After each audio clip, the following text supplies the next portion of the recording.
Pilipinas, una sa ating mga balita. Isinugod sa ospital kagabi, oras sa Pilipinas, si dating Executive Secretary Salvador Medialdea.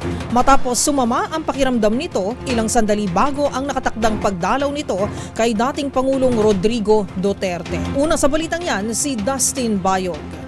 Idinala sa isang ospital sa The Hague, Netherlands ang dating Executive Secretary ni dating Pangulong Rodrigo Duterte na si Atty. Salvador Medialdea dahil sumakit umano ang pakiramdam nito sa nakadakdang pagbisita sana sa dating Pangulo. Ayon sa Philippine Embassy sa The Netherlands, nagtungo si Medialdea noong March 18 sa International Criminal Court o ICC Detention Center upang sana bisitahin si Duterte.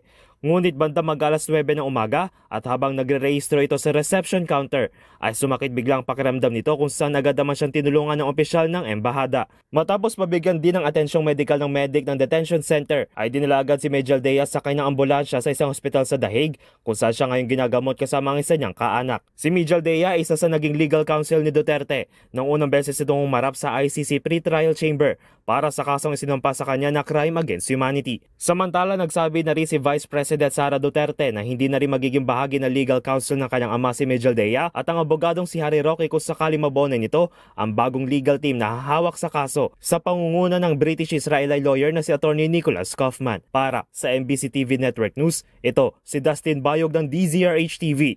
Una sa Pilipinas, una sa Pilipino.